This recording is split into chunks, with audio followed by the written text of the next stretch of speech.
জীবনে আজ প্রথমবার আমি বিরিয়ানি খেলাম, চলো তোমাদের সঙ্গে শেয়ার করা যাক।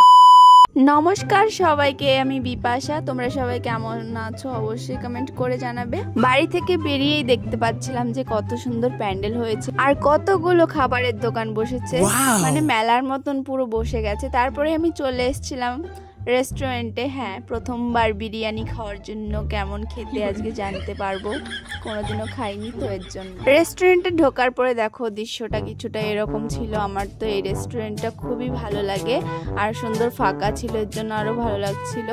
বসেছিলাম আর আমার তো একটু একটু শীত করছিল তখন, তাও দেখছি যে এসি চলছে। আমার অবস্থাই খারাপ হয়ে গেছে।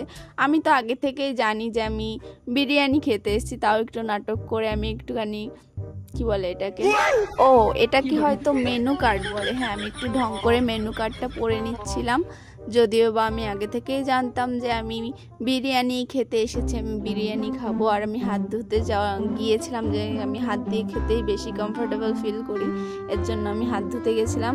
আর হাত ধুয়ে আসতে না আসতে দেখছি এতটা ভিড় জমে গেছে, বাপরে বাপ।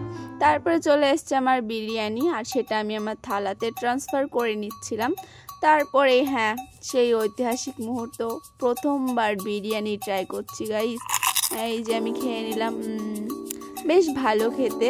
বিরিয়ানি খাওয়ার পর আমি চলে গেছিলাম বিল টিল সব কিছু দিয়ে আমি বাইরে চলে গেছিলাম। আর বাইরে গিয়ে দেখছি ও মাই গড কিতনা বারিশ হো রাহা হ্যায়। আমি তো ভাবছিলাম এর মধ্যে কি করব, কিভাবে কোথায় যাব, অত ভাবনা চিন্তা না করে দিলাম এক দৌড়। আমি আর আমার বান্ধবী বৃষ্টির মধ্যে দৌড়াতে শুরু করে দিলাম। টুকটুক করে দৌড়ে দৌড়ে আমরা যাচ্ছিলাম আরেকটা জায়গায়। সেইটা হচ্ছে মানে আমার বান্ধবীর চুল কাটবে, তার জন্য আমরা পার্লারে যাচ্ছিলাম। আর পার্লারটা ওপরে, আমরা ভাবছি এখানে একটু দাঁড়াই, তারপরে ওপরে যাব বৃষ্টিটা থামলে, কিন্তু কোনো রকম বৃষ্টি থামার নামই নেই। এর জন্য আমরা আবার ভিজতে ভিজতে ওপরে চলে গেলাম। তারপরে দেখো এই যে পার্লারের ভেতরে ঢুকে পড়েছে, আর এ বসে না বসেই আমার পায়ে লাথি মেরে দিল। তারপরে ওর হচ্ছে চুলটা শ্যাম্পু করে নিচ্ছিল। হেয়ার কাট করার আগে ওনারা মানে শ্যাম্পু করে, হয়তো আমি জানি না, কোনোদিনও করিনি তো জানি না যে কিভাবে কি করে। আর আমি দাঁড়িয়ে বসেছিলাম যে ও কাটবে আর আমি বসে থাকবো। আর অনেকক্ষণ বসে থাকার পর কিন্তু ওর নাম্বার এসেছে। আমি যে এত তাড়াতাড়ি দেখাচ্ছি এর জন্য যে ওর এত তাড়াতাড়ি হয়েছে এরকম না, আমি বসে থাকতে থাকতে বোর হয়ে গেছিলাম, এর জন্য আমি একটুখানি বাইরে এসেছি। আর বাইরে এসে দেখছি মাই গড কত বৃষ্টি হচ্ছে। আমি তো মানে ইরিটেট হয়ে যাচ্ছি যে এত বৃষ্টি কেন হচ্ছে, একটু আমার ভালো লাগছিল না। তারপরে আমি আবার মানে ভেতর থেকে ওই দাদাটা ডাকলো যে আমাকে একটু হেল্প করে দাও ওর চুলটা মানে করা মানে কাটিংয়ের জন্য। ঠিকই করছে, দেখতেই পাচ্ছ, আমাকে একটু হেল্প করে দিতে বলছিল, তাই আমি একটু হেল্প করে দিচ্ছিলাম। আর দেখো এটা হচ্ছে ফাইনাল লুক, কতটা সুন্দর লাগছে, আমার খুব ভালো লেগেছে ওর হেয়ার কাটটা দেখে। আমার বান্ধবী দেখতেই এত গর্জিয়াস, তো বলো।